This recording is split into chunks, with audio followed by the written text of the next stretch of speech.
Welcome to BV9 news bulletin ముందుగా headlines చూద్దాం. దళిత bike mechanic కు చంద్రబాబు ఆత్మీయ భరోసా. గుంటూరు జిల్లా బోర్నేకల్లో సీఎం చంద్రబాబు పర్యటన. ఓ దళిత బైక్ మెకానిక్ తో ఆత్మీయ సంభాషణ. అక్కడికక్కడే కలెక్టర్ కు ఆదేశాలు.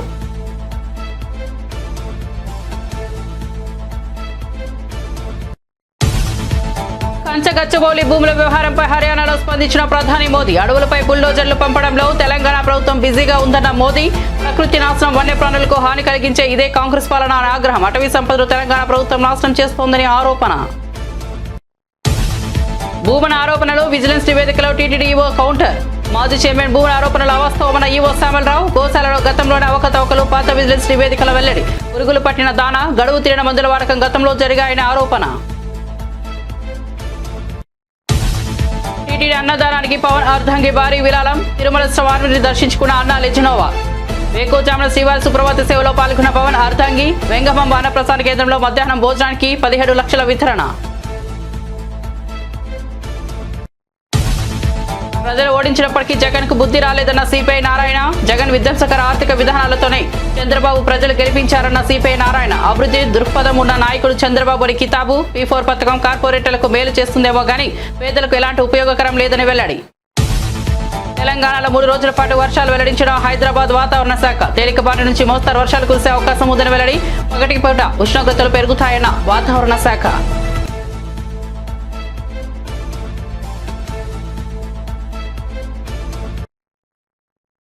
ఇక వార్త వివరాల్లోకి వెళ్తే తెలంగాణ రాష్ట్రంలో రానున్న 3 రోజుల పాటు తేలికపాటి నుంచి మోస్తారు వర్షాలు కురిసే అవకాశం ఉందని హైదరాబాద్ వాతావరణ కేంద్రం వెల్లడించింది. రాష్ట్రంలోని కొన్ని జిల్లాల్లో అక్కడక్కడ ఈదురుగాలులతో కూడిన వర్షం కురిసే అవకాశం ఉందని పేర్కొంది.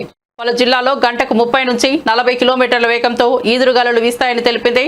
అదే సమయంలో రానున్న 3 రోజుల పాటు పగటి ఉష్ణోగ్రతలు పెరుగుతాయని వెల్లడించింది. 2 నుంచి 3 డిగ్రీల మేర ఉష్ణోగ్రతలు పెరిగే అవకాశం ఉందని వాతావరణ శాఖ అధికారులు తెలిపారు. ప్రధానమంత్రి నరేంద్ర మోదీ హైదరాబాద్ లోని కంచగచ్చబౌలి భూముల వ్యవహారంపై స్పందించారు. హర్యానాలో నిర్వహించిన సభలో ఆయన మాట్లాడుతూ అడవులపై బుల్డోజర్లు పంపడంలో తెలంగాణ ప్రభుత్వం నిమగ్నమై ఉందని విమర్శించారు. ప్రకృతి విధ్వంసం, వన్యప్రాణులకు హాని కలిగించడం కాంగ్రెస్ పాలనలో సాధారణమైన విషయమని ఆగ్రహం వ్యక్తం చేశారు. తెలంగాణ ప్రభుత్వం అటవీ సంపదను నాశనం చేస్తోందని ఆరోపించారు. ఎన్నికల సమయంలో ఇచ్చిన హామీలను విస్మరించిందని దుయ్యబట్టారు.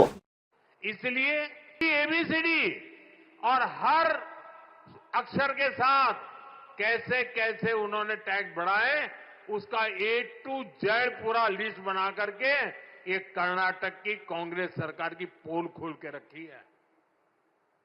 खुद वहां के मुख्यमंत्री के करीबी कहते हैं कि कांग्रेस ने कर्नाटका को करप्शन में नंबर 1 बना दिया. साथियों, तेलंगाना की कांग्रेस सरकार भी जनता से किए वादे भूल गई है. वहां कांग्रेस, वहां की सरकार जंगलों पर बुलडोजर चलवाने में व्यस्त है. प्रकृति को नुकसान, जानवरों को खतरा, यही है कांग्रेस की कार्यशैली.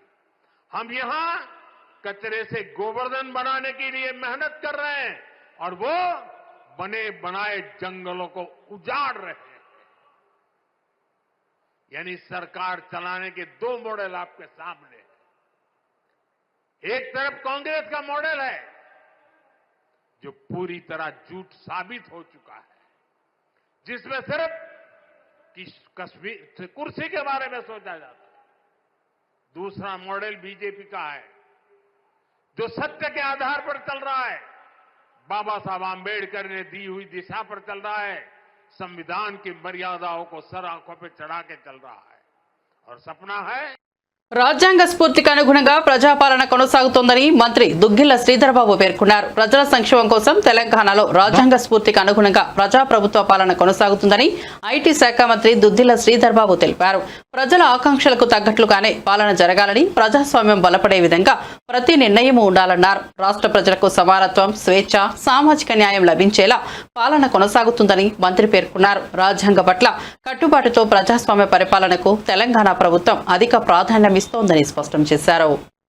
భారతరత్న బాబాసాహెబ్ అంబేద్కర్ గారి జయంతి, ఈ జయంతి సందర్భంలో వేలాది మందిని ఇక్కడికి పిలిచి ఒక సందేశాన్ని ఇవ్వాలని ప్రేమ్ సాగర్ రావు గారు ఓ గొప్ప ప్రయత్న భాగంలో డాక్టర్ బాబాసాహెబ్ అంబేద్కర్ గారి ఆశయాలని, వారి ఆలోచనలని, వారు చూపెట్టిన బాటలో నడపాలని ఈ నియోజకవర్గానికి సంబంధించిన కాంగ్రెస్ పార్టీ కార్యకర్తని, నాయకుడిని సమానోయత్తం చేయాలని ఒక ఆలోచన దృక్పథంతో వేలాది మందికి తెరలి రావడం జరిగింది.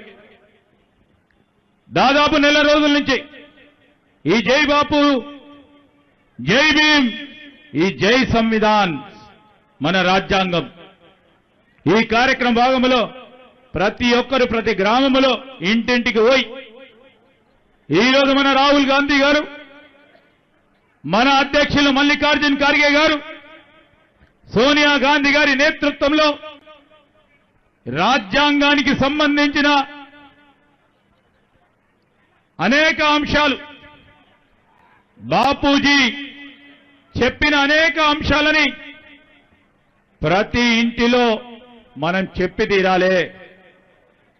ఈరోజు రాజ్యాంగాన్ని బలహీనపరిచే విధంగా చేస్తా ఉన్న ప్రయత్నాలను అడ్డుకోవాలి. ఒక ప్రక్కన బీజేపీ నాయకత్వం, బీజేపీలో ఉన్న మరి హోంమంత్రిగా ఉన్న పెద్దలు రాజ్యాంగం విషయంలో, అంబేద్కర్ గారి విషయంలో ఏ విధంగా మాట్లాడటం జరిగింది, చులకనగా మాట్లాడటం జరిగింది, బలహీనపరిచే కార్యక్రమం జరుగుతా ఉన్న సందర్భంలో ఒక జాతీయ పార్టీగా, స్వాతంత్ర ఉద్యమంలో పాల్గొన్న పార్టీగా, బాపూజీ గారు ఇచ్చిన ఆదేశాలను నడిచిన పార్టీగా రాజ్యాంగ రూపకల్పైన అంబేద్కర్ గారిని ఆనాడు కాంగ్రెస్ పార్టీ ప్రభుత్వ హయాంలో రాజ్యాంగాన్ని నిర్మాణం చేయాలని ఒక మేధావి మరి డాక్టర్ బాబాసాహెబ్ అంబేద్కర్ గారి అధ్యక్షన చేసిన కార్యక్రమాలు ఎక్కడ కూడా ప్రపంచంలో మన భారతదేశం పట్టం ఉన్నంత వరకు ఈ ప్రపంచ దేశాల్లో అగ్రగామిగా ముందుకు పోవాలని చేస్తా ఉన్న సందర్భంలో మరి వీరు బాపూజీ గాని అంబేద్కర్ గారు గాని వారి ఆలోచన విధానాన్ని ఇంకా పెద్ద ఎత్తున ముందుకు తీసుకెళ్లాలని ఆలోచన చేస్తూ రాష్ట్ర ప్రభుత్వం తరఫున గౌరవ ముఖ్యమంత్రి రేవంత్ రెడ్డి గారు గాని, గౌరవనీయులు deputy chief minister Bhatti Vikramarka గారు కానీ ఈ రోజు మనం అందరం చూస్తా ఉన్నాం. దళిత సోదరులకి సంబంధించి గత ప్రభుత్వం, గత కాంగ్రెస్ పార్టీ ప్రభుత్వ హయాంలో ఎస్సీ ఎస్టీ సప్లాన్ తీసుకొస్తే మొట్టమొదటిసారి దేశంలోనే ఒక కొత్త కార్యక్రమాన్ని ఎస్సీ ఎస్టీ సప్లాన్ తీసుకొస్తే అంబేద్కర్ గారి ఆలోచన మేరకు ఈరోజు మళ్ళా తిరిగి కాంగ్రెస్ పార్టీ ప్రభుత్వం డాక్టర్ బాబాసాహెబ్ అంబేద్కర్ అందించిన రాజ్యాంగాన్ని కాపాడిన నేత వైఎస్ జగన్మోహన్ రెడ్డి అని బాపట్ల జిల్లా వైఎస్ఆర్సీపీ అధ్యక్షుడు మేరుగ నాగార్జున స్పష్టం చేశారు. ప్రతి ఒక్కరూ సమానంగా ఉండాలన్న అంబేద్కర్ ఆలోచనలకు తగ్గ పాలనను జగన్ అమలు చేశారని అన్నారు. కాగా అంబేద్కర్ స్మృతివనాన్ని పీపీపీకి అప్పగించాలన్న కుట్రను కూటమి ప్రభుత్వం చేస్తోందని మండిపడ్డారు. అంబేద్కర్ పేరుతో వ్యాపారం చేయాలనుకోవడం దారుణమని, అలాంటి చర్యలకు సీఎం చంద్రబాబు ప్రయత్నిస్తే ఉద్యమాలతో అడ్డుకుంటామని హెచ్చరించారు. సువిశాలంగా ఉండాలని, అస్పృశ్యత అంటరానితనం ఉండకూడదని, అందరూ సమానంగా ఉండాలని, మన దేశ రాజ్యాంగాన్ని ప్రపంచ దేశాలు కూడా ఈరోజు చాలా ఉన్నతంగా చూసే విధంగా భారతదేశానికి రాజ్యాంగాన్ని ప్రసాదించిన మహానుభావుడైనటువంటి అంబేద్కర్ గారి యొక్క పుట్టినరోజు. చాలా ఆనందం. ప్రపంచ వ్యాపితంగా ఉన్నటువంటి అంబేద్కర్ ఆలోచన పరులు, మేధావులు, విజ్ఞులు అందరూ ఈరోజు అంబేద్కర్ గారి జన్మదినాన్ని పురస్కరించుకుని అనేక వేడుకలు చేసుకుంటా ఉన్న తరుణం. పర్టికులర్ గా ఆంధ్రప్రదేశ్ లో బాబాసాహెబ్ ఆలోచన విధానం విరాజిల్లాలని, అంబేద్కర్ గారి యొక్క ఆలోచన ఈ దేశానికే శరణ్యమని ఆలోచించినటువంటి రాజకీయ నాయకులను చాలా మంది చూశాం. వారందరిలో అతి ముఖ్యమైనటువంటి వ్యక్తి, రాజ్యాంగ విలువలను కాపాడిన వ్యక్తి, అంబేద్కర్ ఆలోచన విధానంలో పరిపాలన చేసిన వ్యక్తి మాజీ ముఖ్యమంత్రి వర్యులు జగన్మోహన్ రెడ్డి గారు. జగన్మోహన్ రెడ్డి గారి పరిపాలన అంబేద్కర్ ఆలోచన విధానానికి ముడిపడి ఉంది అని చెప్పడానికి గర్విస్తా ఉన్నాం. అంబేద్కర్ గారు కోరుకున్నది చదువు, ఆరోగ్యం, సమాజంలో అందరూ కలిసి ఉండాలని, వారి స్థితిగతులు మెరుగుపడాలని, ఉన్నత శిఖరాలకు వెళ్లాలని ప్రతి పౌరుడు ఆలోచిస్తే ఆ ఆలోచన ప్రకారమే జగన్మోహన్ రెడ్డి గారు పరిపాలన చేశాడు. సమాజంలో చదువే ప్రామాణికం, అసమానతలు పోవాలంటే చదువు కావాలని కోరిన అంబేద్కర్ యొక్క ఆలోచన విధానాన్ని భుజాన వేసుకుని జగన్మోహన్ రెడ్డి గారు చదువుకు ప్రయారిటీ ఇచ్చి ఈ దేశంలో ఏ రాష్ట్రంలో చేయని విధంగా చదువులమ్మ తల్లిని ఆంధ్రప్రదేశ్ లో ఓరలాడించి ఈ పేద బడుగు బలహీన వర్గాలు, ఉన్నత కులాల్లో పేదవారు, చదువుకు దూరంగా ఉన్న వాళ్ళందరూ ఉన్నత శిఖరాలకు వెళ్లి ఇంగ్లీష్ చదవాలని ఇంగ్లీష్ మీడియంలో ప్రవేశపెట్టి ఈ రాష్ట్రంలో ఒక చరిత్ర సృష్టించారు. అలాగే ఆరోగ్యానికి సంబంధించి ఏ పేదవాడైనా ఎవరి మీద ఆధారపడకుండా డైరెక్ట్ గా ఏ హాస్పిటల్కైనా వెళ్లి కార్పొరేట్ హాస్పిటల్లో చూపించే విధంగా గొప్ప పరిపాలన అందించారు. సామాజికంగా గుండె మీద చేసుకుని ధైర్యంగా బ్రతకడానికి అవకాశం కలిగే విధంగా పరిపాలన చేసి జగన్మోహన్ రెడ్డి గారు తానుకు తానై అంబేద్కర్ వారసుడిగా భుజాన వేసుకుని పనిచేశాడు. విజయవాడ నడిబొడ్డున 125 అడుగుల విగ్రహాన్ని 450 కోట్ల రూపాయలు వెచ్చించి 81 అడుగుల పెడస్టల్ లో 125 అడుగుల విగ్రహాన్ని ఏర్పాటు చేసి భారతానికి అందించినటువంటి మహనీయుడు జగన్మోహన్ రెడ్డి గారు. అంబేద్కర్ ఆలోచన విధానం భావితరాల భవిష్యత్తుకు ఉపయోగపడాలని గొప్ప ఆలోచనతో ఈ యొక్క అంబేద్కర్ విగ్రహాన్ని, ఈ శిలారూపాన్ని, ఈ యొక్క బ్రహ్మాండం వంటి విజయవాడ నడిపట్ల ఈ గొప్ప ప్లేస్ ఇచ్చి అంబేద్కర్ గారిని గౌరవించుకుంటే ఈ రోజు చాలా బాధపడతా ఉన్నాం. ఎందుకంటే రాష్ట్ర ప్రభుత్వం అంబేద్కర్ గారిని తాకట్టు పెట్టింది. ఏపీ ముఖ్యమంత్రి చంద్రబాబు అంబేద్కర్ జయంతి సందర్భంగా గుంటూరు జిల్లా పొండేకలలో ఎస్సీ కాలనీలో పర్యటించారు. స్థానికంగా ప్రవీణ్ అనే యువకుడు బైక్ రిపేర్ షాప్ కు వెళ్లారు. బైక్ మెకానిక్ ప్రవీణ్ ను ఆత్మీయంగా పలకరించారు. అతని స్థితిగతులు అడిగి తెలుసుకున్నారు. సరైన టూల్స్ లేకుండా మెకానిక్ పని ఎలా చేస్తావు, షెడ్ ఈ విధంగా ఉంటే ఎక్కువ మంది ఎలా వస్తారు అని ఆ యువకుడిని సీఎం చంద్రబాబు అడిగారు. అందుకే మరో చోట షాప్ పెట్టించి నీకు మంచి టూల్స్ కూడా ఇప్పిస్తామని తెలియజేశారు. వెంటనే జిల్లా కలెక్టర్ ను పిలిచారు. యువకుడు ప్రవీణ్ కు మరో మంచి ప్లేస్ లో బైక్ మెకానిక్ షెడ్ కట్టించి సరైన పనిముట్లు అందించాలని ఆదేశించారు. అతడికి స్కిల్ డెవలప్మెంట్ ట్రైనింగ్ ఇప్పించాలని స్పష్టం చేశారు. ఇల్లు కూడా మంజూరు చేయాలన్నారు. ఇప్పుడు ఇది కాలువపురం ఇల్లు కట్టలేరు కదా ఇక్కడ ఎట్లా చేయగలుగుతారు?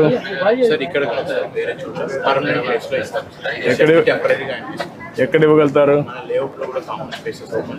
అంటే ఐడియల్ ప్లేస్ ఉందా? ఒక మంచి ప్లేస్ ఐడెంటిఫై చేసి అక్కడ షెడ్ కట్టి నీకు ఎక్విప్మెంట్ ఎంత ఇస్తే అక్కడ పెట్టుకుంటాను. చేయగలుగుతాను. ఓకే, కాబట్టి నువ్వు అన్ని పెట్టేసి అతని ట్రైనింగ్ ఇచ్చి స్కిల్ డెవలప్మెంట్ చేసి అక్కడనే కావాలంటే కార్పెంటర్ 2 పక్క పక్కన పెట్టుకోవచ్చు. మొబైల్ పెడతారా?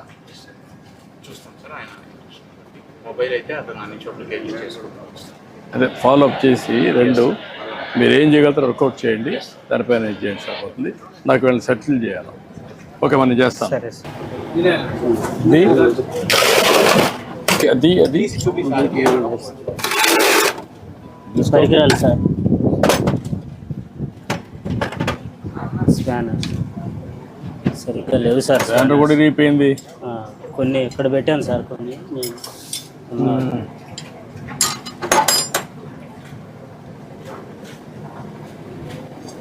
సాయంత్రానికి చేసి పంపించేయాలి. అంటే ఇక్కడ ఉండదు కదా వెహికల్. అవును సార్, అంతే సార్. సాయంత్రానికి పంపించేయాలి. పంపించేసి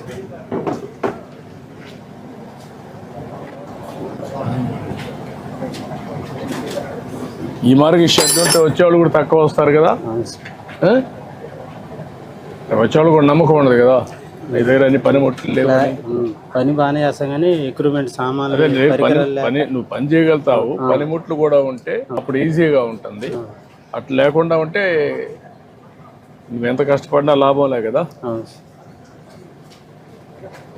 ఓకే, నేను మాట్లాడు చేయమంటా అన్ని ధైర్యంగా.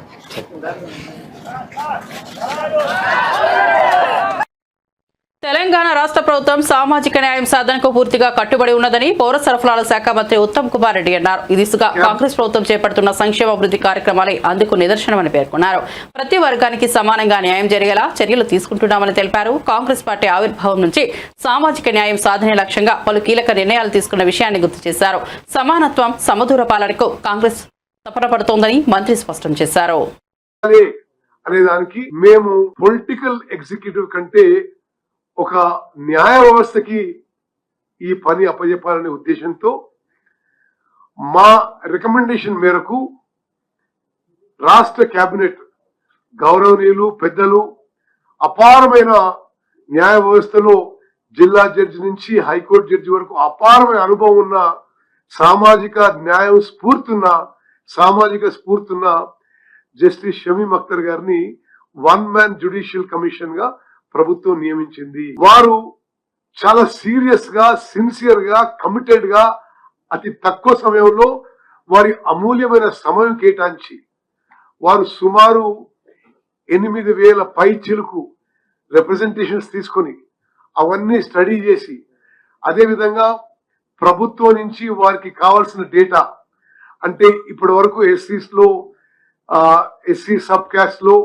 పబ్లిక్ ఎంప్లాయ్మెంట్ లో ఏం ఫిగర్స్ ఉన్నాయి, ఎడ్యుకేషన్ లో ఏం ఫిగర్స్ ఉన్నాయి, అదేవిధంగా ఇప్పటి వరకు ఎవరు లబ్ధి పొందుతున్నారు, మొత్తం మరి ఒక వాల్యూమినస్ డేటా వారికి అప్పచెప్తే అది వారు పూర్తిగా పరిశీలించి 3 కేటగిరీస్ గా విభజించాలని వారు రికమెండ్ చేశారు. గ్రూప్ 1 కింద కొన్ని ఉపకులాలు, గ్రూప్ 2 కింద కొన్ని ఉపకులాలు, గ్రూప్ 3 కింద కొన్ని ఉపకులాలు. ఏ గ్రూప్ కి ఈ 15% లో ఎంత ఇవ్వాలని కూడా వారి నిర్ణయం మేరకు ఇవ్వడం జరిగింది. గ్రూప్ 1 కి 1%, గ్రూప్ 2 కి 9%, గ్రూప్ 3 కి 5% అని పూర్తిగా వారి రికమెండేషన్ మేరకు మరి మా కేబినెట్ సబ్ కమిటీ కేబినెట్ కి మరి రికమెండ్ చేయడం జరిగింది. కేబినెట్ దాన్ని ఆమోదించింది. దాని ద్వారా శాసనసభలో మేము ఒక చట్టం తీసుకొచ్చి ప్రవేశించినాం. శాసనసభలో ఆ చట్టం పాస్ అయింది. రాష్ట్రంలో రెడ్ బుక్ రాజ్యాంగాన్ని అమలు చేస్తూ ప్రజాస్వామ్యాన్ని అవగాహన పరిచేలా కూటమి ప్రభుత్వం వ్యవహరిస్తోందని వైఎస్ఆర్సీపీ ప్రధాన కార్యదర్శి గడికోట శ్రీకాంత్ రెడ్డి తీవ్రంగా ధ్వజమెత్తారు. జగన్ పై గతంలో దాడి చేసిన వ్యక్తి ఇంటికి మాజీ డీజీ ఏబీ వెంకటేశ్వర్లరావు వెళ్లడం దేనికి సంకేతమని ప్రశ్నించారు.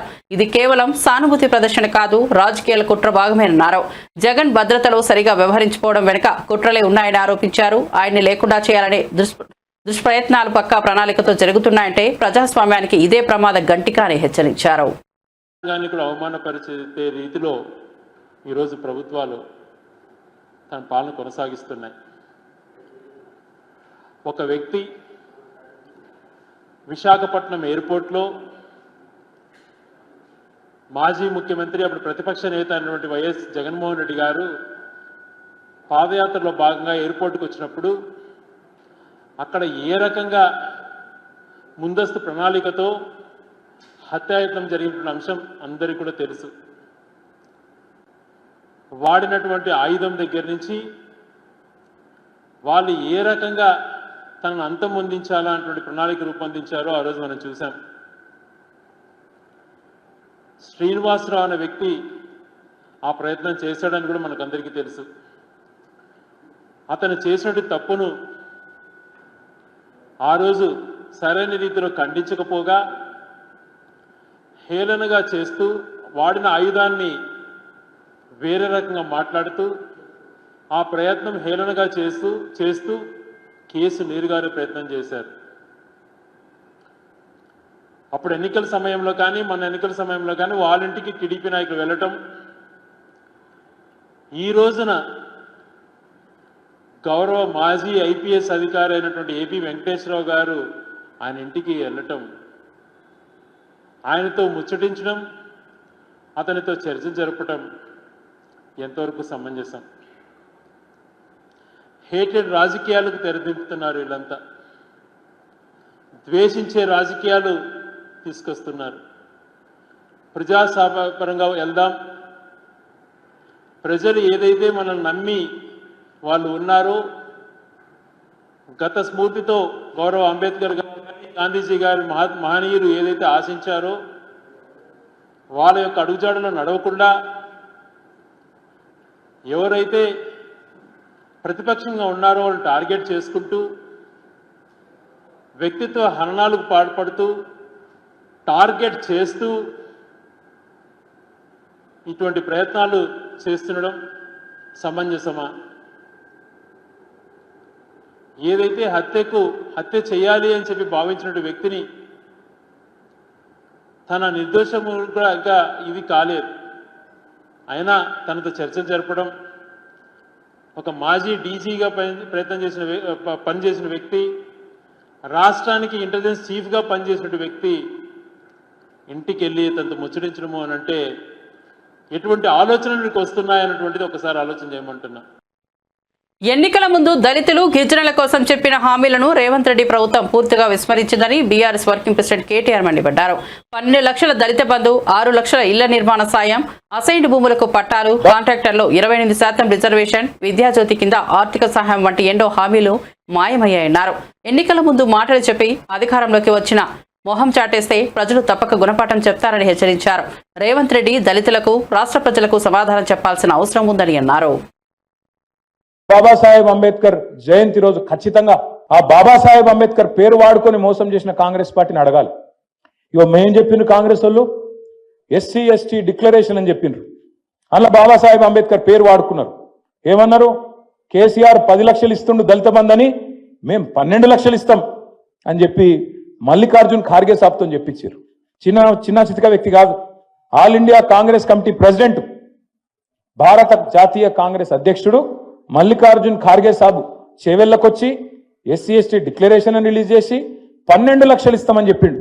నేను అడుగుతున్నా రేవంత్ రెడ్డి గారిని, 2 బడ్జెట్లు పెట్టినావు అంటే 40% టైం అడిచిపోయింది. ఇంకెప్పుడు పెడతావు అంబేద్కర్ అభయ హస్తం? ఎప్పుడు ఇస్తావు 12 లక్షలు? 12 లక్షలు కాదు కదా, నాకైతే తెలుసు, మీకు కూడా తెలుసు, రాష్ట్రంలో ఉన్న దళితులందరికీ అర్థమైపోయింది. 12 రూపాయలు కూడా ఏడు వీడు పచ్చి దొంగ. ఇంకొక మాట, 6 లక్షలు ఇస్తా అని చెప్పిండు. 5 లక్షలు కాదు, డబుల్ బెడ్రూము 6 లక్షలు ఇస్తా నేను, మిగతా వాళ్ళకి 5 లక్షలు ఇస్తా, ఎస్సీ ఎస్టీలకు 6 లక్షలు ఇస్తా అని చెప్పిండు. మరి నేను అడుగుతున్నా ఇవాళ డాక్టర్ బాబాసాహెబ్ జయంతి సందర్భంగా, ఏమైంది నీ 6 లక్షల మాట? ఎక్కడ పోయింది? ఖార్గే గారు ఎక్కడున్నారు? రాహుల్ గాంధీ ఎక్కడున్నాడు? మీరు చెప్పిన కథలేమాయే ఎస్సీ ఎస్టీ డిక్లరేషన్ ఇంకా చాలా చెప్పిర్రు. నేను 2 అడుగుతున్నా. ఏమన్నారు ఆ రోజు? అసైన్డ్ భూముల పునరుద్ధరణ, సమాన హక్కులు, పట్టాలు ఇస్తామన్నారు అసైన్డ్ భూములకు. మరి ఇలా భూభారతో భూహారతో ఏదో మొదలు పెట్టిరు. ఇస్తావా? అసైన్డ్ భూములకు నువ్వు చెప్పినట్టు పట్టాలు ఇస్తావా లేదా చెప్పాలా రేవంత్ రెడ్డి అని నేను డిమాండ్ చేస్తా ఉన్నా. అట్లాగే మీరు చెప్పినారు ప్రత్యేక రిజర్వేషన్లు కల్పిస్తామని చెప్పారు. అట్లాగే కాంట్రాక్టులలో కూడా బ్రహ్మాండంగా మరి జనాభా దామాషా ప్రకారం దళితులకు, గిరిజనులకు 18%, అదేవిధంగా 10%, 28% ప్రభుత్వ కాంట్రాక్టులలో కూడా మీకు వాటా కల్పిస్తామని చెప్పిండ్రు. బీసీలకు 42% అన్నారు, ఎస్సీ ఎస్టీలకు 28% వాటా కల్పిస్తామని చెప్పిండ్రు. నేను అడుగుతున్నా ముఖ్యమంత్రి గారిని, కాంగ్రెస్ ప్రభుత్వాన్ని, మీ చేతుల్లో లేనియేమో ఢిల్లీ దాకా పోయి ఏందో చెప్పినట్టు యాక్టింగ్ చేస్తారు. మరి ఇవన్నీ నీ చేతుల్లోనే ఉన్నాయి కదా. 18% ఇచ్చేది, 10% ఇచ్చేది, 42% ఇచ్చేది బీసీలకు, ఇవన్నీ నీ చేతుల్లో పెట్టుకొని అవి ఎందుకు చేయవు? మరి చెప్తివి కదా, నువ్వే చెప్తివి, మేము అడుగుతలేం. తిరుమల తిరుపతి దేవస్థానంలో గత ప్రభుత్వ పాలనలో పలు విభాగాల్లో భారీ ఎత్తున అవకతవకలు, తీవ్రమైన నిర్లక్ష్యం చోటు చేసుకున్నాయని టీటీడీ కార్యనిర్వహణాధికారి జె శ్యామలరావు సంచలన ఆరోపణలు చేశారు.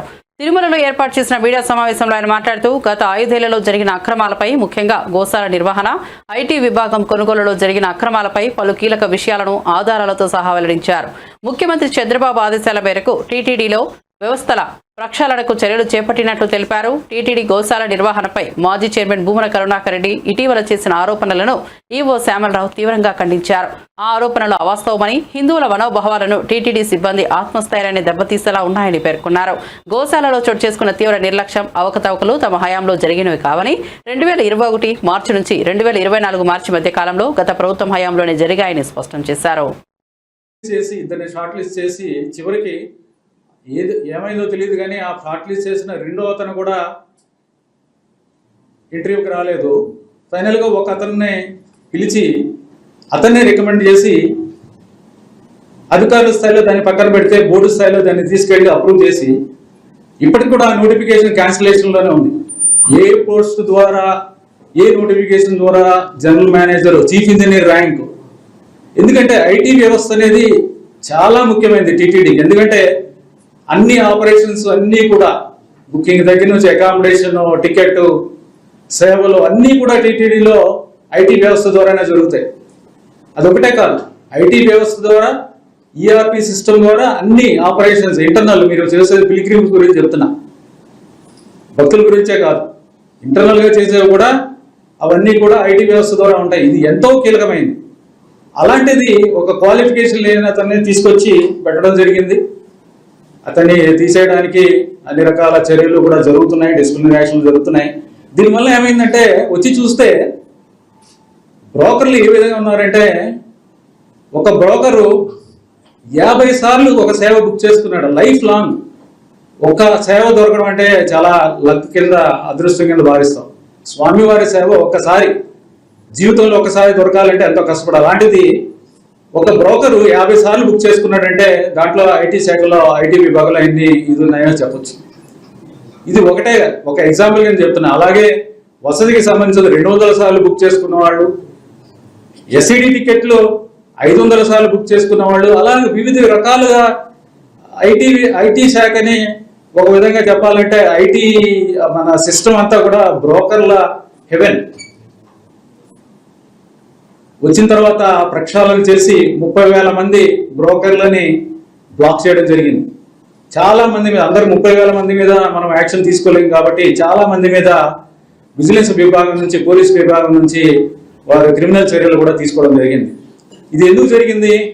ఒక ముఖ్యమైన ఒక పోస్ట్ కోసం ఇలాగా ఒక టీటీడీకి చాలా పెద్ద నష్టం. అది నిజంగా ఎలా చేశారు, ఎంత దారుణం అది.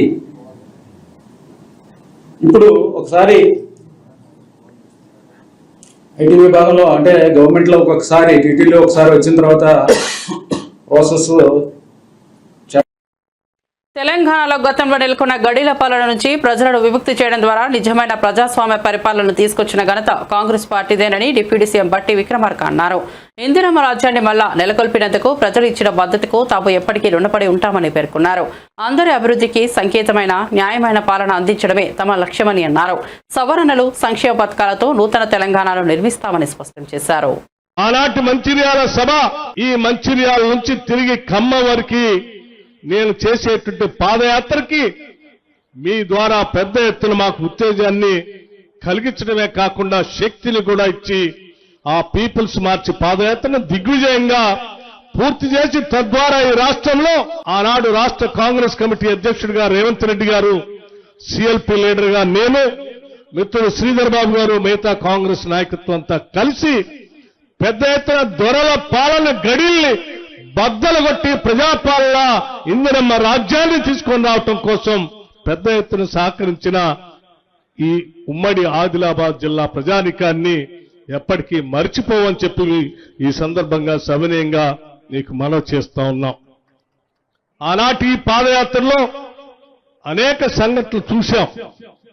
చివరికి మంచిర్యాల పట్టణంలో కూడా మాతా శిశు సంక్షేమ హాస్పిటల్ అక్కడ కట్టకూడదని, అది కడితే అక్కడ ముంపు గురవుతుందని, అక్కడ అర్ధరాత్రి అపరాత్రి వరదలు వస్తే తల్లులు ఇబ్బంది పడతారని గట్టిగా చెప్తే కూడా వినకుండా కట్టినటువంటి హాస్పిటల్లో జరిగినటువంటి సంఘటనలు కూడా చూసి ఆనాడే మాటిచ్చాం, తప్పనిసరిగా మాతా శిశు సంక్షేమ హాస్పిటల్ని మారుస్తాం, వచ్చేది ఇందిరమ్మ రాజ్యం, తప్పనిసరిగా మీకు పెద్ద ఎత్తున హాస్పిటల్ కడతామని చెప్పి, సూపర్ స్పెషాలిటీ హాస్పిటల్ కడతామని చెప్పి మాటిచ్చి ఈరోజు 300 కోట్ల రూపాయలతో మంచిర్యాల నడిబొడ్డున ఎత్తైన ప్రదేశంలో super speciality. AP deputy CM Pawan Kalyan అర్ధాంగి అన్నా లెజినోనా తిరుమల శ్రీవారిని దర్శించుకున్న విషయం తెలిసిందే. వేకువజామున స్వామివారి సుప్రభాతి సేవలో పాల్గొన్నారు. దర్శనం అనంతరం అన్నాకు అర్చకులు శ్రీవారి తీర్థ ప్రసాదాలు అందజేశారు. తమ కుమారుడు మార్క్ శంకర్ పవనోవిచ్ ఇటీవల సింగపూర్లోని పాఠశాలలో జరిగిన అగ్ని ప్రమాదంలో స్వల్ప గాయాలతో బయటపడడంతో ఆమె స్వామివారిని దర్శించుకుని మొక్కులు చెల్లించుకున్నారు. తమ కుమారుడు కోలుకోవడంతో తిరుమలలో మార్క్ శంకర్ పేరు మీద ఈరోజు అన్నదానం కార్యక్రమం నిర్వహించారు. ఇందుకోసం మాతృశ్రీ తరిగొండ వెంగమామ అన్నప్రసాదన కేంద్రంలో మధ్యాహ్నం భోజనానికి 17 లక్షల వితరణ చేశారు.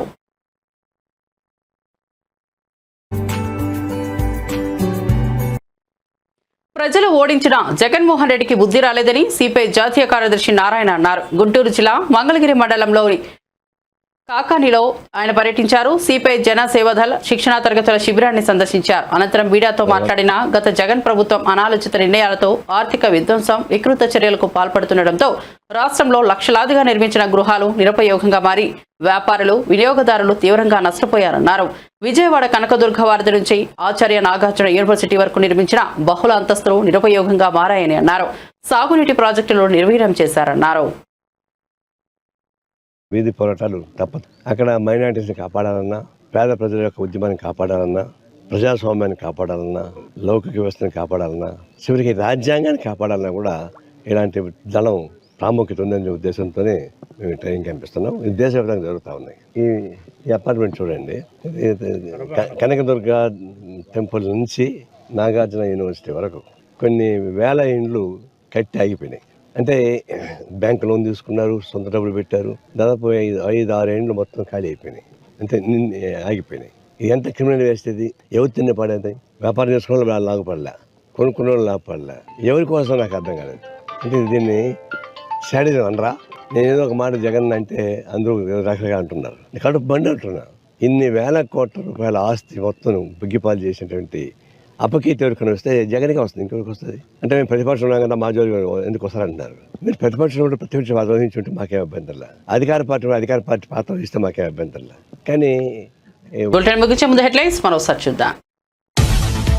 దళిత బైక్ మెకానిక్ కు చంద్రబాబు ఆత్మీయ భరోసా. గుంటూరు జిల్లా బోర్నేకల్లో సీఎం చంద్రబాబు పర్యటన. ఓ దళిత బైక్ మెకానిక్ తో ఆత్మీయ సంభాషణ. అక్కడికక్కడే కలెక్టర్ కు ఆదేశాలు.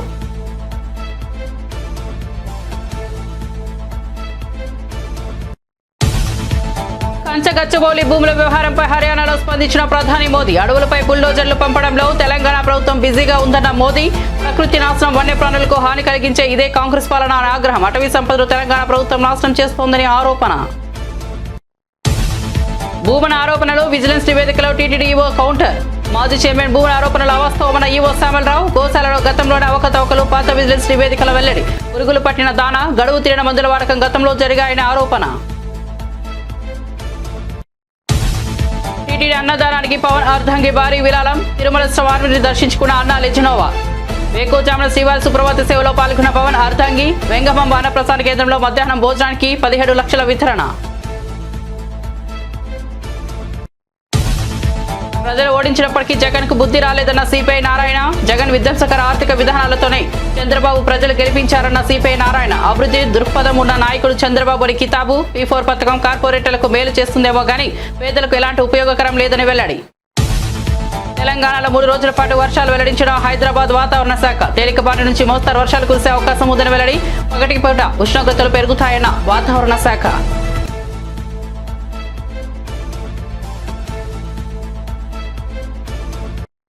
ఇవి బులెటిన్ విశేషాలు. చూస్తూనే ఉండండి BB9 న్యూస్.